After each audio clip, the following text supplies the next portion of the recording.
ਕੀ ਹਾਲ ਚਾਲ ਹੈ ਦੋਸਤੋ, ਤੁਹਾਡਾ ਸਾਡੇ ਚੈਨਲ ਤੇ ਬਹੁਤ ਬਹੁਤ ਸਵਾਗਤ। ਅੱਜ ਅਸੀਂ ਬਲੌਗ ਬਣਾਉਣ ਜਾ ਰਹੇ ਹਾਂ ਤੰਦੂਰੀ ਮੀਟ ਤੇ। ਅੱਜ ਮੌਸਮ ਬਹੁਤ ਕਾਇਮ ਹੋਇਆ, ਅਸੀਂ ਸੋਚਿਆ ਵੀ ਚਲੋ ਅੱਜ ਮੋਟਰ ਤੇ ਮੀਟ ਬਣਾਇਆ ਜਾਏ। ਹਾਂਜੀ ਬਾਈ ਜੀ, ਕੀ ਕਰ ਰਹੇ ਹੋ? ਸੌਸ ਇਹ ਆਪਣੀ ਗ੍ਰੀਨ ਸੌਸ। ਕਿਹੜਾ ਕਿਹੜਾ ਮੀਟ ਲੈ ਕੇ ਆਏ ਦਿਖਾਓ ਬਾਈ। ਇਹ ਆਪਣਾ ਬੋਨਲੈਸ ਚਿਕਨ, ਇਹ ਆਪਣਾ ਆ ਗਿਆ ਲੈਗ ਪੀਸ। ਇਹ ਅੱਜ ਤੰਦੂਰੀ ਲੈਗ ਖਾਣਗੇ ਮੈਨੂੰ ਲੱਗਦਾ, ਹਨਾ? ਤੇ ਨਾਲ ਆਹ ਦੇਖੋ ਮੋਟਰ ਤੇ ਨਜ਼ਾਰਾ ਬਣਿਆ ਹੋਇਆ,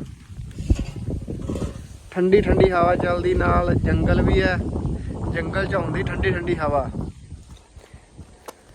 ਆ ਰਿਹਾ ਆਪਣਾ ਬਾਰਬੀਕਿਊ, ਜੰਤੇ ਮੀਟ ਬਣਾਉਣਾ ਆਪਾਂ।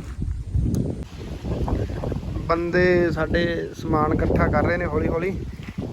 ਦੇਖੋ ਇੱਕ ਉਹ ਆ ਗਿਆ, ਹੁਣ ਤੋਂ ਮੰਗਾਇਆ ਸਮਾਨ। ਆ ਜਾ ਵੀ ਆ ਜਾ, ਕੀ ਲੈ ਕੇ ਆਇਆ? ਹੌਲੀ ਹੌਲੀ ਸਮਾਨ ਲੈ ਕੇ ਆ ਰਹੇ ਨੇ ਸਾਡੇ ਬੰਦੇ। ਆਓ ਜੀ, ਕੀ ਲੈ ਕੇ ਆਏ ਹੋ ਬਾਈ ਜੀ? ਕੋਕ ਲੈ ਆ ਤੇ ਉਹ ਪਾਣੀ ਦੀ ਬੋਤਲ ਲਿਆਓ। ਬਸ ਸਾਡੀ ਚੱਲ ਰਹੀ ਹੌਲੀ ਹੌਲੀ ਤਿਆਰੀ ਚੱਲ ਰਹੀ ਹੈ। ਸਾਡਾ ਲੰਗਰ ਹੀ ਆ ਗਿਆ, ਹੁਣ ਤਿਆਰੀ ਕਰ ਰਹੇ ਨੇ। ਤੁਹਾਨੂੰ ਦਿਖਾਉਂਦੇ ਆ ਕਿਵੇਂ ਮੋਟਰ ਤੇ ਚਿਕਨ ਬਣ ਰਿਹਾ, ਦਿਖਾਉਂਦੇ ਆ ਤੁਹਾਨੂੰ। ਇਹ ਬਾਰਬੀਕਿਊ ਭਗਾਉਣ ਲੱਗੇ ਨੇ। ਇਹ ਸਾਡਾ ਵੀਰ ਆ ਗਿਆ। ਇਹ ਬਾਰਬੀਕਿਊ ਭਖਾਉਣ ਲੱਗੇ ਨੇ।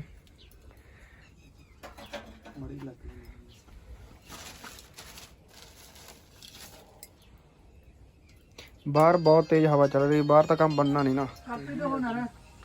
ਬਾਹਰ ਦੇਖੋ ਬਹੁਤ ਹਨੇਰੀ ਚੱਲਦੀ ਪਈ। ਇੱਕ ਵਾਰ ਇੱਥੇ ਭਖਾ ਲਈਏ ਨਾ, ਬਾਅਦ ਚ ਬਾਹਰ ਲੈ ਜਾਾਂਗੇ। ਬਾਰਬੀਕਿਊ ਭਖਾਉਂਦੇ ਹੋਏ ਦੇਖੋ, ਇਹ ਪੈਟਰੋਲ ਨਾਲ ਬਾਰਬੀਕਿਊ ਭਖਾ ਰਹੇ ਨੇ। ਲੈ ਬਾਹਰ ਲੈ ਬੇਟਾ ਮੈਨੂੰ ਜਦ ਨਾ ਰੱਖ ਲਈ। ਆਹ ਦੇਖੋ ਜੀ, ਕਰ ਲਈ ਤਿਆਰੀ ਅਸੀਂ, ਹੁਣ ਲਾਗੇ ਪਾਉਣ। ਜਦ ਨਾ ਰੱਖੀ, ਚੈੱਕ ਕਰ ਸੇਕ। ਦੋ ਪੀਸ ਰੱਖੋ, ਸੇਕ ਚੈੱਕ ਕਰੋ ਨਾ ਪਹਿਲਾਂ, ਪੀਸ ਚੈੱਕ ਕਰੋ। ਸ਼ਾਮ ਹੋ ਰਹੀ ਏ, ਮੱਖੀਆਂ ਹੋਰ ਆ ਰਹੀਆਂ। ਆ ਇੱਕ ਹੋਰ ਮੱਖੀ ਆ ਗਈ ਦੇਖੋ। ਨੈਪਕਿਨ ਮੇਰਾ ਮੇਰਾ ਵੀਰ ਵਿਆਹ ਵਾਲੇ ਲੈ ਆ। ਵਿਆਹ ਵਾਲੇ ਕੀ ਪੈਂਚ ਦਾ ਘਰੋਂ ਚੁੱਕ। ਆ ਦੇਖੋ ਮੇਰਾ ਵੀਰ, ਯਾਰ ਉਹ ਚਿਮਟੀ ਜੀ ਕਿੱਥੇ ਜੀ?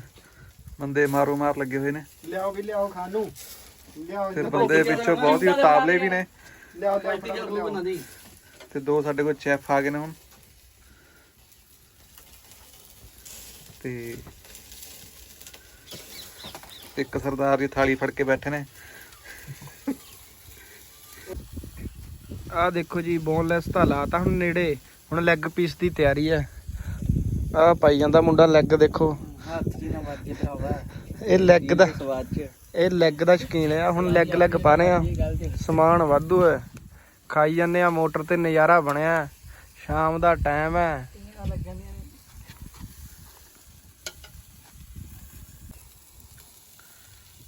ਚੰਗੀ ਤਰ੍ਹਾਂ ਗਰਮੀ ਤੇ ਗਰਮੀ ਬੜੀਆਂ ਯਾਰ। ਗਰਮ ਉਹਦੇ ਵੀਕਣੀ ਦੇ ਮਾੜੇ ਹਾਲਾਤ ਵਾਲੇ ਬੰਦੇ ਬੈਠੇ ਆ। ਗਰਮ ਬਹੁਤ ਨੇ, ਗਰਮ ਆ ਵੀ ਕਮਾ ਇਹਨੂੰ ਸੇਕ ਲਾ ਭੋਰਾ। ਸੜ ਗਈਆਂ ਹੁਣ ਤਾਂ ਪੂਰੀਆਂ। ਬੋਰ ਬੜੀ ਦੂਰ ਜਾ ਕੇ ਕਰਾਂਗੇ। ਇਹ ਵੀ ਬਾਬੇ ਨੇ ਕਿਹਾ ਸੀ। ਆਹ ਦੇਖੋ ਜੀ, ਕੰਮ ਨੇੜੇ ਲਾਤਾ ਮੁੰਡਿਆਂ ਨੇ, ਖਾ ਗਏ ਵੱਢ ਕੇ। ਆ ਹੁਣ ਲੈਗ ਫਰਾਈ ਹੋ ਰਹੇ ਨੇ। ਲੈਗ ਜਿਆਦੇ ਰਾੜ ਤੇ ਲੱਗੇ ਯਾਰ ਤੁਸੀਂ। ਹਵਾ ਜਿਆਦੀ ਹੈ, ਸੇਕ ਲੱਗਦਾ। ਐ ਲੱਗਦਾ ਜਿਵੇਂ ਉੱਥੇ ਨਾ ਮੌਸਮ ਬਣਿਆ ਹੋਇਆ। ਮੋਟਰ ਤੇ ਤਾਂ ਨਜ਼ਾਰਾ ਵੀ ਬਹੁਤ ਹੈ। ਨਾ ਠੀਕ ਹੈ, ਬਾਦੂ ਰੜ ਗਈ। ਚਲੋ ਨਾ ਸਿੱਖਾਂ ਲੈ ਜਾ ਫੂੰਟੀ ਦੇ ਵੇਲੀ ਇਕੱਠੇ ਹੋਏ। ਆਹ ਦੇਖੋ ਜੀ, ਦੂਰੋਂ ਸ਼ੈਫ ਬਹੁਤ ਤਕੜਾ, ਦੂਰੋਂ ਖਾਣ ਆ ਰਹੇ ਨੇ ਬੰਦੇ ਚਿਕਨ। ਸ਼ੈਫ ਹੀ ਬਹੁਤ ਤਕੜਾ। ਆਓ ਜੀ ਆਓ, ਆ ਜਾਓ।